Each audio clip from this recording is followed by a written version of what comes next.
राहाता तालुक्यातील लोणी येथे प्रवरा ग्रामीण आयुर्वेद महाविद्यालय व रुग्णालयाचं भूमिपूजन व डॉक्टर बाळासाहेब विखे पाटील रिसर्च फाउंडेशनचा उद्घाटन समारंभ राज्यपाल भगतसिंह कोश्यारी यांच्या हस्ते संपन्न झाला। उद्घाटनाप्रसंगी संबोधित करताना मानवी आरोग्य उत्तम ठेवण्यासाठी ज्या प्रकारे योग अभ्यास महत्त्वाचा आहे त्याचप्रमाणे आयुर्वेद अभ्यास देखील महत्त्वाचा आहे। आयुर्वेद हे आपले मूळ आहे। आयुर्वेद हे भारताचे वैशिष्ट्य आहे। त्यामुळे आयुर्वेदाचा प्रचार प्रसार झाला पाहिजे असं प्रतिपादन राज्यपाल श्री भगतसिंह कोश्यारी यांनी केलं। तसेच उपचारासाठी ॲलोपॅथीचे आरोग्य क्षेत्रात महत्त्व आहे, त्याचप्रमाणे आयुर्वेद व योगा महत्त्वाचा आहे। आयुर्वेद हा सर्वात जुना वेद आहे। आज आरोग्य क्षेत्रात नवीन तंत्रज्ञानाने भरारी घेतली आहे, तरी देखील आज आपण आपल्या परंपरेत असलेल्या आयुर्वेदाकडे वळत आहोत।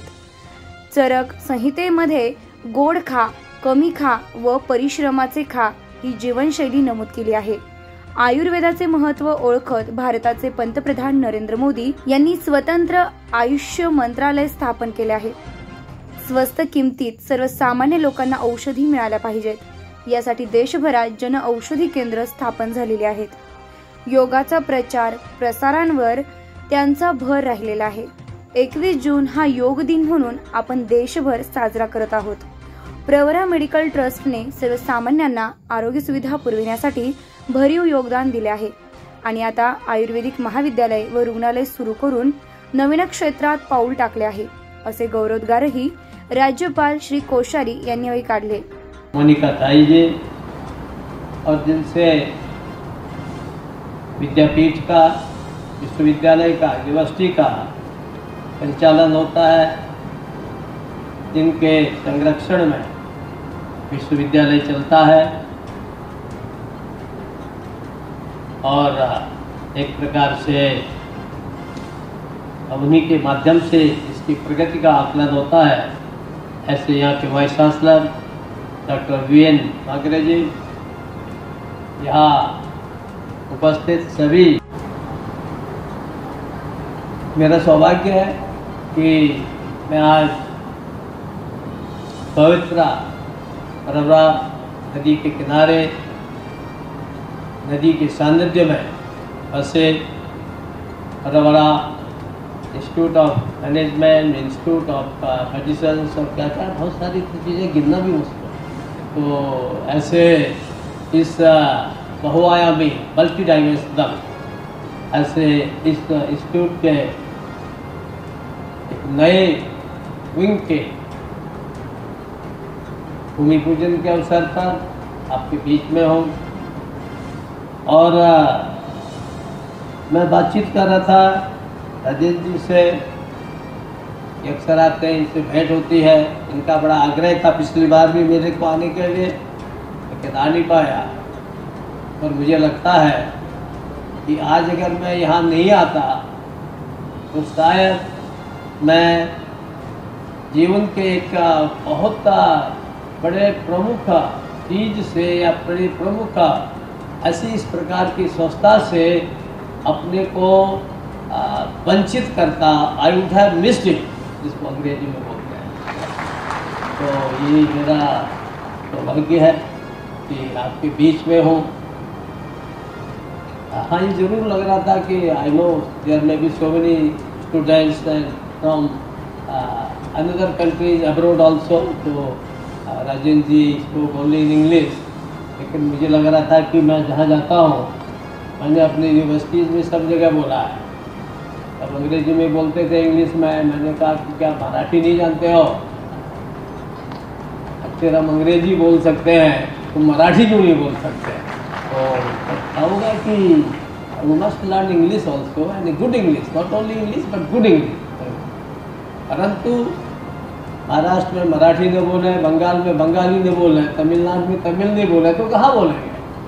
तो इसलिए मैं चाहूँगा कि आप जिस संस्था का शुरुआत कर रहे हैं, आयुर्वेद के बारे में मैं इतना ही कहूँगा कि आज आप इसको शुरू कर रहे हैं।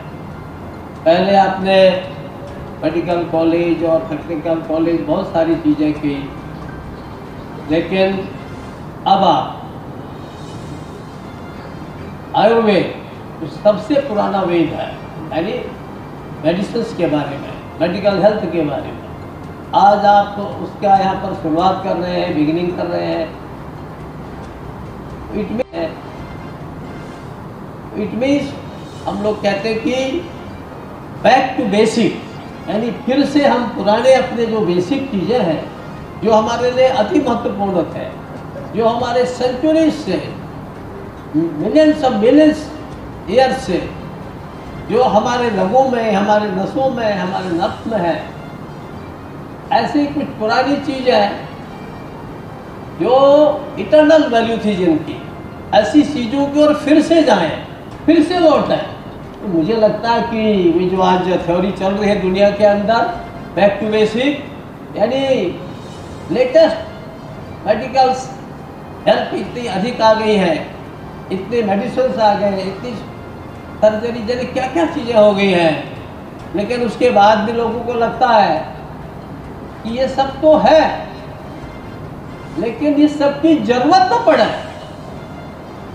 ये जो सारे मेडिकल रिसर्च हो रहे हैं, इन्वेंशन हो रहे हैं, जो सारी नई नई चीज़ें आ रही हैं, जो हमारे रोग डिजीजेस डेवलप हो रहे हैं, वो ना हो तो then for that you have to go back. और उसके लिए फिर हमको सोचना पड़ेगा कि हम क्या करें। इसलिए ये जो आयुर्वेद है, जैसे आपने देखा होगा कि पिछली बार जब प्रधानमंत्री ने कहा 2015 में, 2015, तो उन्होंने कहा कि 21 जून को योगा दिवस मनाओ। अरे कल्पना करें कि उनकी एक आवाज में 180 कंट्रीज ने कहा yes we will celebrate yoga day and you will practise yoga. अरे सारे लोगों ने योग प्रैक्टिस किया। मैं पिछले दिनों यूएस में था, आज से 8-9 साल पहले, तो वहाँ हमारे मित्र मिले, हिंदुस्तान के प्रोफेसर हैं, बोले मैं यहाँ आयुर्वेदिक यूनिवर्सिटी कॉलेज चलाता हूँ। ये आश्चर्य लगा कि अमेरिका में और आयुर्वेद का कॉलेज और यूनिवर्सिटी चला रहे। उन्होंने मुझे बहुत सारी चीज़ें बताई कि इंडिया में क्या हो सकता है, क्या नहीं कर सकते, क्योंकि now he is established here, he may not get time to come here back, आने का संभव नहीं होगा उनके लिए। लेकिन आज दुनिया के अंदर जैसे योग के बारे में लोगों को लगता है कि दवा खाने से तो अच्छा है, बेटर प्रिवेंशन देन क्योर, पहले परहेज करना ये ज़्यादा अच्छा है बजाय बाद में दवा खाओ, दवा ढूंढो। तो आज एक प्रकार से स्वास्थ्य के लिए जैसे योगा ये बहुत आवश्यक है, ऐसे ही आज दुनिया, यहाँ के जो आदिवासी हैं, ट्राइबल्स हैं, ये मेरे पहाड़ में आते हैं और दुकानें बाहर से लगाते हैं, झोपड़ी लगा करके कि देखो ये इससे ताकत आएगी, ये फला जड़ी है, ये फला बूटी, फला हर्ब से बना है, it is made from such and such herbs, ऐसे बता करके लोगों को देते हैं। अब धीरे धीरे खत्म हो रहा है, वो बेचारे भी अब आदिवासियों का समाज में सभ्य बनाते, अच्छा है क्योंकि आप उनकी सेवा कर रहे हैं, लेकिन वो मूल चीज़ें भूलनी नहीं चाहिए। हमारे देश में मैं आपको एक घटना सुनाता हूँ। एक बार हमारे यहाँ के आप जानते हैं कि चरक जो है, चरक, सुश्रुत, ये बहुत बड़े हमारे वैद्य हुए हैं, बहुत बड़े आयुर्वेद के ज्ञाता हुए हैं। चरक संहिता आज भी लोग बड़े ध्यान से पढ़ते हैं। तो कहते हैं चरक के पास एक सज्जन गए और उन्हें पूछा कि भाई बताओ स्वस्थ रहने का रहस्य क्या है। वैद्य जी, वैद्य आप बताइए स्वस्थ कैसे रहा जा सकता है। तो उन्होंने कहा कि यार मेरे से मत पूछ, तो सामने मैंने तोता पाल रखा ना, उससे पूछो, जाओ। पैरट, तोता जानते ना पैरट क्या करते हैं, पोपट है, पोपट बोलते हैं, पोपट है। तो कहा जाओ पोपट से पूछो। पोपट के पास गया, बोलो रहस्य क्या है। तो क्या बोलता है पोपट, तोता, पैरट, वो कहता कि हित भूख, यानी जो हितकारी चीज है, जिससे हित होता है, वेलनेस बढ़ती है, ऐसे खाने को, ऐसे भोजन को, ऐसे सब्जी को, ऐसे भाजी को खाओ, हित भूख। फिर क्या कहता है, मान लो अच्छा है, मिठाई बहुत अच्छी लगती है, स्वीट बहुत अच्छा लगता है, गोड़ बहुत अच्छा लगता है, खूब खा लो। नहीं, तो कहता है हित भूख, मित भूख, जितना खाओ थोड़ा कम खाओ, हित भूख, मित भूख। थोड़ा खाओ, कम खाओ, और जो हितकारी हो वो खाओ। और फिर अगली तीसरी चीज कहता है ऋतभुक, ऐसी चीज खाओ जो तुमने अपने पसीने की कमाई से कमा रखा है, गलत ढंग से कमाया पाप का मत खाओ। ऋतभुक, जो अपने परिश्रम से, अपने व्यवसाय से, अपने माध्यम से जो इस प्रकार का भोजन है उसको करो तो तुम हमेशा स्वस्थ रहोगे। अब ये उस जमाने का पोपट तोता बोलता है, अब पता नहीं हमारे जमाने में कब कैसे तोता पैदा होंगे, क्या पता राजेंद्र जी ऐसे पैदा करवा दे। तो ये जो अपने देश का वैशिष्ट्य है, ये आयुर्वेद के बाद गए वैद्य जी बुढ़े थे 75-80 साल के, लेकिन 80 साल में भी यूज वेरी यंग बेचारे आए। उनने मेरी नाड़ी देखी ऐसे, और नाड़ी देख के बोले अरे तुमको तो सुबह की मॉर्निंग की ठंड लग गई है। अब आप कल्पना करिए कि मॉर्निंग की ठंड लग गई है, ठंडे दिन थे, उत्तर प्रदेश में ठंडे दिनों में बहुत ठंडा हो जाता है, पहाड़ों मैदानों में भी ठंड लग गई है। और कहाँ गए थे सुबह? तो मैं समझेगा स्वयं से को, मैंने कहा भी हमको सुबह अपना शाखा लगी थी, हमारे बड़े अधिकारी, मैं आज वहाँ चला गया। तो बोले तो तुम्हारे साथ का काम पूरा कर, दवा खाओ। और एक छोटी सी गोली भेजी, एकदम आपके उसके छोटे राई के बराबर। दवा खाई, बुखार उतर गया, कोई कमजोरी नहीं। अनंतीन क्या क्या जीने उनको खा दो तो एक लगता 2 दिन तक उठो मत, इतनी कमजोरी होती है। तो आप कल्पना करिए कि आदमी नाड़ी देख के बताता है कि तुमको कब की ठंड लगी है, पहाड़ की लगी है कि मैदान की कि लोनी की लगी है। क्या पता लोनी आया कुछ लगी जाए। तो ये and I tell you second, आप सब याद रखिएगा, इसलिए बोल रहा हूँ कि याद रखने की चीजें हैं, अपना एक्सपीरियंस बोल रहा हूँ। एक मेरे मित्र थे, वो मेरे मित्र से हरिपुरा थे, प्रोफेसर थे अहमदनगर यूनिवर्सिटी में, एग्रीकल्चर यूनिवर्सिटी में। उनका इलाज करा रहे थे। एक दिन वो सुबह देखते थे, बाद में नाड़ी देखते बताते थे। नाड़ी देखी, बोला अरे सुबह सुन ये नाड़ी देखने के बाद मावा कहाँ खाया। मावा में जिसे मिठाई बनती है, यहाँ क्या बोलते मावा को, मावा बोलते हैं, हाँ मावा बोलते हैं। तो बोले मावा कहाँ खाया? उस जगह का नाम खुर्जा है, वहाँ दूध को गर्म करके और घोट करके उसका खुर्चन बनाई जाती है। बोले पैप जी क्या करें, और बस से उतरा और सामने खुर्चन की दुकान थी, बोले वो मैंने खा लिया। अब बताए आप सुबह सुबह क्या खा रहे हैं, ये भी वैद्य जी बता सकते हैं। तो कितनी एडवांस हमारा ज्ञान था, कल्पना कीजिए। आई एम टेलिंग यू तो ओनली 45 ईयर्स अगो कितना ज्ञान था हमारे यहाँ। मुझे लगता है यहाँ पर अनुसंधान केंद्र खोल रहे हैं, रिसर्च फाउंडेशन केंद्र खोल रहे हैं, आपके यहाँ और भी बहुत सुविधाएं हैं। आप सब ने यहाँ मेरे ख्याल से बहुत सुंदर एकदम प्रकृति का यहाँ पर आनंद है। कोई 1,500 एकड़ जमीन आपके पास है। मैं तो जहाँ देखता हूँ मुझे लगता है कि क्या पता सब छोड़ कर के बुढ़ापा यहीं बिताएगा, इतना सुंदर है। तो प्रकृति तो आपका वैसे ही इतना साथ दे रही है। तो मुझे ऐसा लगता है कि इन सब में हम सब लोग ऐसा कोशिश करें कि जो अपने परिश्रम से, अपने व्यवसाय से, अपने माध्यम से जो इस प्रकार का भोजन है उसको करो तो तुम हमेशा स्वस्थ रहोगे। अब ये उस जमाने का पोपट तोता बोलता है, अब पता नहीं हमारे जमाने में कब कैसे तोता पैदा होंगे, क्या पता राजेंद्र जी ऐसे पैदा करवा दे। तो ये जो अपने देश का वैशिष्ट्य है, ये आयुर्वेद। मैं आपको 1-2 उदाहरण देता हूँ। अभी हमारे वाइस चांसलर कह रहे थे कि आपके ये क्या है स्वास्थ्य का, मुझे पता नहीं, मैं बोलते बोलते गिर पड़ूँ क्या हो, मैं जानता हूँ कितनी कमजोरी हो रही, कितना पेट खराब है, क्या है, और इनको लगता है कि नहीं। बहुत लोग मुझे कहते हैं हाँ यू आर फिट, तो नजर भी लगते मेरे को, है ना। तो ये बोले कि स्वास्थ्य आयुर्वेद के बारे में एक मामले वो सही बोलते थे। आयुर्वेद नहीं होता, आज आपके सामने बोलने के लिए नहीं होता। आजकल मेडिसिन में एलोपैथी की ले रहा हूँ, ऐसे कोई नहीं। एलोपैथी तो बहुत एडवांस है, बहुत चीज़ जो उसको जरूरत है, हमको उसको अपनाना चाहिए और अपना भी रहे हम लोग, आवश्यक भी है समय के हिसाब से।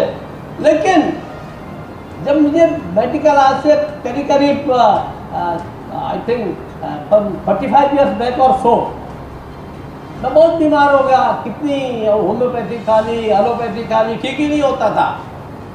तो हमारे एक बड़े वैद्य थे, हमारे मित्र थे, उनसे उन्होंने कहा कि देखो वो बहुत अच्छे, फीस नहीं लेते कोई और दवा फ्री देते और नाड़ी देख के देखते हैं, वहाँ जाओ भगत सिंह। जब मैं उनके पास गया तो उन्होंने मेरा कल्प शुरू किया। आप जानते हैं कल्प में पूरा खाना बंद कर देते हैं, सब बंद कर देते हैं, बड़ा सिस्टमेटिक होता है। वो मुझे छाछ का, मट्ठे का कल्प करा रहे थे, तो कुछ नहीं खाना, पानी भी नहीं पीना पड़ता है, ऐसा इतना कठिन। तो एक दिन मुझे, मैं उनकी दवा कर रहा था, शुरुआती दिन थे, मुझे 15-20 दिन हुए, बहुत बुखार आ गया और एकदम दिन में 12 बजे पता नहीं 105-106 गिरता चला गया। तुम्हारे कार्यकर्ता थे, वैद्य जी के पास गए, वैद्य जी बुढ़े थे, 75-80 साल के, लेकिन 80 साल में भी use very young, look very young. बेचारे आए, उनने मेरी नाड़ी देखी ऐसे और नाड़ी देख के बोले अरे तुमको तो सुबह की मॉर्निंग की ठंड लग गई है। अब आप कल्पना करिए कि मॉर्निंग की ठंड लग गई है, ठंडे दिन थे, उत्तर प्रदेश में ठंडे दिनों में बहुत ठंडा हो जाता है, पहाड़ों मैदानों में भी ठंड लग गई है। उस जगह का नाम खुर्जा है, वहाँ दूध को गर्म करके और घोट करके उसका खुर्तन बनाई जाती है। बोले पैद जी क्या करें, वो बस से उतरा और सामने खुर्तन की दुकान थी, बोले वो मैंने खा लिया। अब बताएं आप सुबह सुबह क्या खा रहे हैं, ये भी वैद्य जी बता सकते हैं। तो कितनी एडवांस हमारा ज्ञान था, कल्पना कीजिए। आई टेलिंग यू, तब हमने 45 ईयर्स अगो कितना ज्ञान था हमारे यहाँ। मुझे लगता है कि आप अनुसंधान केंद्र खोल रहे हैं, रिसर्च फाउंडेशन केंद्र खोल रहे हैं, आपके यहाँ और भी बहुत सुविधाएं हैं। आप सब ने यहाँ मेरे ख्याल से बहुत सुंदर एकदम प्रकृति का यहाँ पर आनंद है। कोई 1500 एकड़ जमीन आपके पास है। मैं तो जहाँ देखता हूँ मुझे लगता है कि क्या पता सब छोड़ कर के बुढ़ापा यहीं बिताएगा, इतना सुंदर है। तो प्रकृति तो आपका वैसे ही इतना साथ दे रही है। तो मुझे ऐसा लगता है कि इन सब में हम सब लोग ऐसा कोशिश करें कि हम एक प्रकार से इस आयुर्वेद को हम आगे बढ़ाएंगे और नई नई रिसर्च आयुर्वेद के क्षेत्र में करेंगे। और हमारे जैसा भी दादा कह रहे थे चंद्रकांत जी, प्रधानमंत्री जी का बहुत आग्रह है, वो दवा कुछ नहीं खाते, 10 दिन तक वे केवल पानी पे रह लेते हैं। जब विजयदशमी आती है, नवरात्रि होती है, योगा करते हैं इसमें, वो कहते हैं इसकी भाई हमको आयुष को और बढ़ाना है। आयुष का अलग से मंत्रालय बना दिया उन्होंने, उसके अलग से सेक्रेटरी रख दिया ताकि हम आयुर्वेद को बढ़ावा दे सकें। ये उनकी कोशिश है, भारत सरकार की योजना है इसको आगे बढ़ाने की, और आप उस दिशा में काम कर रहे हैं तो मैं आपका बहुत बहुत अभिनंदन करता हूँ, बहुत बहुत वंदन करता हूँ। और यही उन्होंने कहा कि हमारी औषधियाँ कितनी महंगी औषधि होती है, महंगी औषधि, जन औषधि, ये भी उन्होंने प्रयास किया कि हर हॉस्पिटल के आगे जन औषधि हो। जो अगर अस्पताल में किसी फार्मासिस्ट के यहाँ अगर 100 रुपये मिलती है तो उस जन औषधि में वो 10 रुपये 15 रुपये मिल जाए, ऐसा जन औषधि, ये भी प्रधानमंत्री जी ने कोशिश की है, प्रयास किया है, नए प्रयत्न शुरू किए हैं।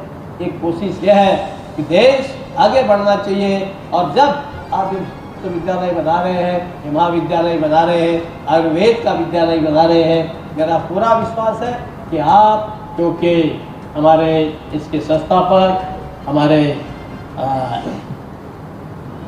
आपके पूज्य पिताश्री पद्म भूषण बाड़ा साहब विखे पाटिल जी, उनका बहुत बड़ा योगदान रहा है। वो स्वयं यावेळी आमदार चंद्रकांत पाटील यांनी प्रवरेनं आपल्या कामातून देशात नवलौकिक मिळवलेला आहे। आयुर्वेदासाठी नरेंद्र मोदी सरकार काम करत आहेत। शेतकऱ्यांनी विविध आयुर्वेद वनस्पतींची लागवड केल्यास शेतकऱ्यांना त्याचा चांगला लाभ होईल असं मनोगत व्यक्त केलंय। डॉक्टर राजेंद्र विखे पाटील यांनी संस्थेच्या वेगवेगळ्या उपक्रमांची माहिती दिली। डॉक्टर VN मगरे यांनी प्रास्ताविक केलं, तर खासदार डॉक्टर सुजय विखे पाटील यांनी आभार मानले व राष्ट्रगीतानं कार्यक्रमाची सांगता झाली। याविषयी यस न्यूज मराठी वाहिनीने घेतलेला आढावा।